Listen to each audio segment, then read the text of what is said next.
finalement être sacré ce dimanche au Mexique.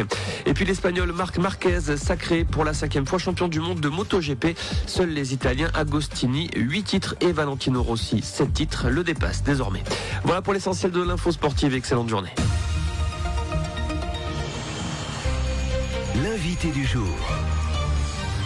Après ce grand week-end de sport sur le bassin montluçonnais, notre invité ne pouvait être qu'un adjoint au sport ce matin. René Casia, bonjour. Bonjour. Et merci d'être avec nous ce matin. Je le disais, oui, il y a eu le trial à Quinssaines avec le motoclub de Montluçon.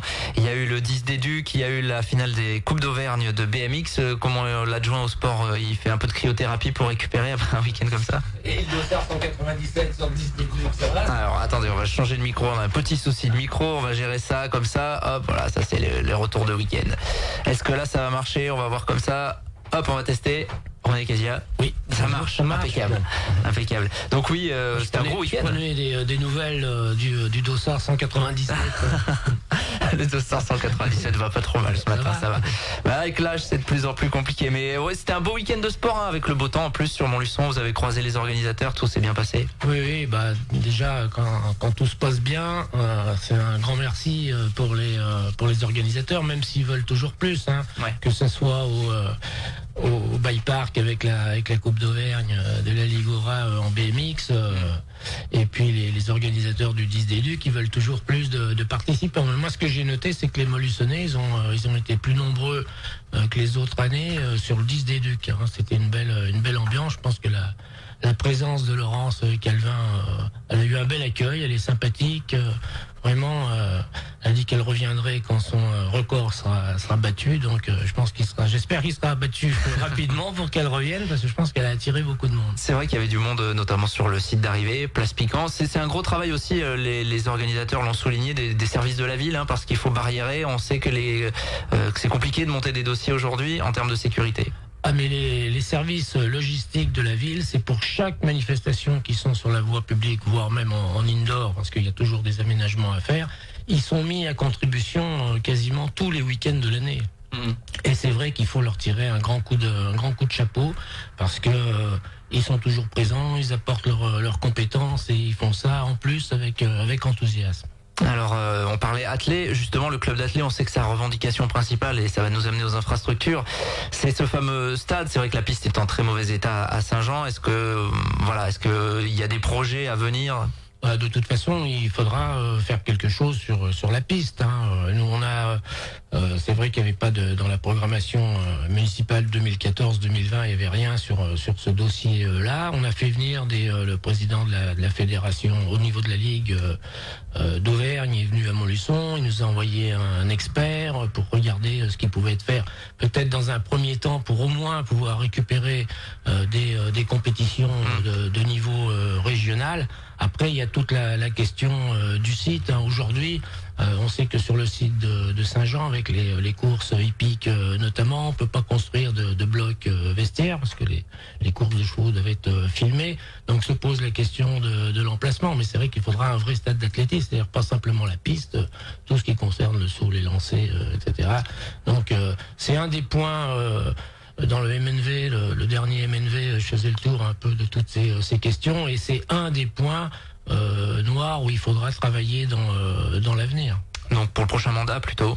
Dans le prochain mandat, quand il y a vraiment des besoins, quand ils sont réels, il y a toujours une poursuite, hein, quels que soient les hommes, etc. Les besoins priment toujours, et ça c'est bien. Alors quand vous passez à ce micro, on vous pose la question des fameux cours de tennis. On sait qu'il y a un projet avec l'aglo, avec les différents clubs. Où est-ce qu'on en est? Est-ce que ça avance pour Saint-Jean? Oui, là ça avance, puisque là c'est un projet aussi qui a été porté par les clubs de l'agglomération. Ils sont plus de 700 licenciés, et il y avait une opportunité, parce que bon, les besoins, il y en a dans de nombreux domaines. Sauf qu'aujourd'hui, il faut trouver les financements. Et 2018, 2019, 2020, on ne doit pas laisser passer, parce qu'il y a une enveloppe de 6,3 millions au niveau national entre la Fédération française de tennis et la région Aura. Voilà, pour justement équiper nos territoires. Ce qu'il faut savoir, c'est qu'en France, on a un cours couvert pour 117 licenciés. sur notre région, la partie alliée de l'Auvergne, on est à 236. Ouais. On est vraiment en territoire déficit. carencé.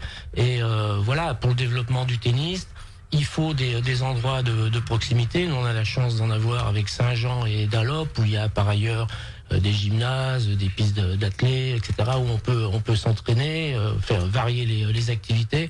Voilà, et puis en plus, on équipe en même temps et le nord et le sud de l'agglomération. Et pour se développer, les conseillers de la région, de la fédération, nous ont dit aujourd'hui, pour travailler en réseau avec les écoles, avec les collèges, avec les lycées, plutôt que de transporter les jeunes, c'est bien d'être en proximité aux endroits où il y a le plus de population. L'emplacement, c'est la piscine qui va être comblée, du coup. Voilà. On fait d'une pierre deux coups parce que cette piscine. Enfin, moi personnellement, ça m'inquiète toujours parce que je sais que les jeunes s'y rassemblent l'été quand il fait beau, boivent des coups, écoutent de la musique, mais il y a encore de l'eau dans les bassins, et puis il y a de la hauteur. Donc j'ai toujours, ils franchissent les grillages, même si c'est interdit, bien entendu, mais voilà, donc toujours là cette crainte qu'un jour on ait un accident, donc combler, enlever tout ce béton, cette ferraille et refaire un site propre avec des terrains des cours couverts de tennis, et puis avoir au niveau du parc Saint-Jean, à côté la proximité, avoir pour les Montluçonnais vraiment un espace qui soit agréable à vivre. Ce sera quoi, deux cours couverts? Oui, deux cours couverts sur l'emprise de la piscine. D'accord. Et là, on a une réalisation, une perspective, quelle année? Là, je pense que le financement est bouclé. Il y a eu une réunion sur la région Auvergne le 12 octobre. Je sais que le département était partant dans le contrat de territoire. Voilà. Après, c'est quand ça devient de plus en plus compliqué de boucler des financements, parce qu'on regarde bien sûr le reste à charge une fois qu'on a obtenu les subventions de la région, leader du département. Les restes à charge sont toujours importants, et c'est vrai que dans les années à venir, la suppression de la taxe d'habitation, qui est pas négligeable dans les recettes des villes, eh bien ça va faire des moins. Donc il faut prendre en considération tous ces points pour arriver à financer. Donc on doit faire, mais ça c'est le rôle des élus, on doit faire des choix en fonction des besoins, des priorités. En termes d'infrastructure, il y a un espace de CrossFit notamment qui va être créé à Nerd. Alors expliquez-nous où et qu'est-ce que ça va être concrètement. Voilà, donc le CrossFit, c'est un mélange de gymnastique, l'haltérophilie, de la musculation, etc. Mais le but, c'est comme celui qu'on a installé aux Îlets, à Bienassi, c'est la poursuite de pouvoir offrir aux personnes, aux familles, la possibilité d'avoir de l'activité physique. En plus, c'est toujours des endroits où il y a des clubs à côté qui peuvent, en avant-saison, profiter de ces installations-là. Et on poursuivra encore les autres années. Donc là, on a passé les appels d'offres. C'est une structure qui va sortir de terre rapidement d'ici la fin de l'année. Ouais, ça c'est pour objectif de sport pour tous, finalement, ces petits parcours aménagés. C'est pratiquer de l'activité physique, puisque maintenant tout le monde se rend compte. Enfin, on a à Montluçon la chance d'avoir le CMS qui travaille bien avec l'ARS sur les problèmes de diabète, d'obésité. Il y a des publics qui, de manière régulière, s'engagent sur une année pour combattre tout ça par l'activité physique.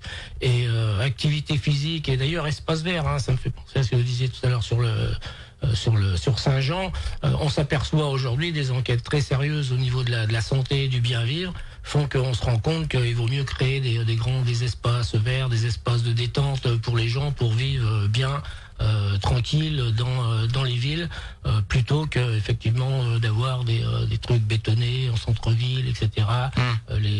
Tout est relié, les déplacements doux, piétons, vélos, etc. Il faut travailler à ça pour l'avenir des villes. Et il était question également de pistes pour le cyclisme et le roller. Est-ce que ça c'est un projet qui est dans les cartons aussi ou pas du tout, non? Non, ça c'est pas du tout dans les cartons. Non. Pas dans les cartons, ok. Parmi les manifestations, on a parlé de celles qui viennent de se passer. Il y a le Trophée des villes de pétanque qui approche.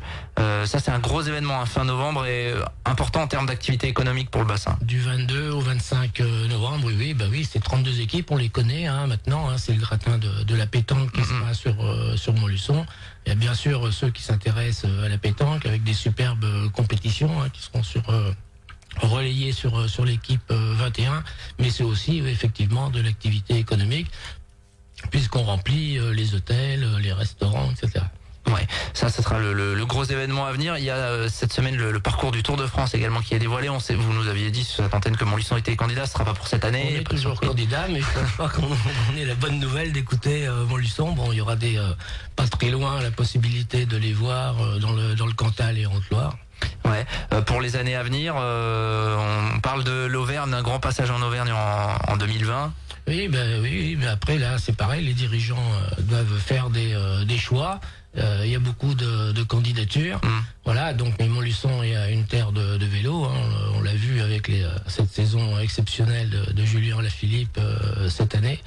Donc c'est vrai qu'on a là un ambassadeur de poids pour plaider le dossier de Montluçon. Bon, on suivra quand même le parcours qui sera dévoilé donc cette semaine. Je reviens juste à la pétanque. Vous êtes déjà positionné pour les années suivantes. On sait que l'objectif c'est d'avoir un gros événement par année en fait au Boulodrome Christian Fasino. Oui, tout à fait, parce que le Boulodrome au quotidien en 2017, il y a eu 17 000 hors week-end, hors 52 week-ends, il y a eu 17 000 visiteurs, qui payent et qui pratiquent pour jouer à la pétanque. On a eu les masters en extérieur, on va avoir en indoor le trophée des villes. On regarde effectivement sur 2019, mais là encore on n'est pas tout seul, quoi. C'est vrai qu'on a un beau boulodrome, on a des gens compétents au niveau de l'organisation, tout s'est toujours bien passé avec les organisateurs, avec tout ce qui entoure la compétition proprement dit. Mais oui, 2019 on y réfléchit à avoir quelque chose, soit en extérieur, soit en indoor, de qualité pour offrir, et là beaucoup plus largement qu'à Montluçon, parce que là aussi il y a vraiment un public pétanque. On a vu les commentateurs l'an dernier, à 7h du matin on avait 250 personnes devant la porte pour prendre place sur le carré d'honneur. L'amateur de pétanque se lève tôt. Oui. Il sera là. Il bouge plus de son siège, ensuite il se relaie pour aller se restaurer. Il sera là, donc l'amateur de pétanque du 22 au 25. C'est un grand rendez-vous. On aura l'occasion d'en reparler évidemment sur cette antenne. Merci René Casia. Merci d'être passé à notre micro ce matin après ce grand week-end de sport sur le bassin montluçonnais. Il est 7h57 sur RJFM. L'invité du jour.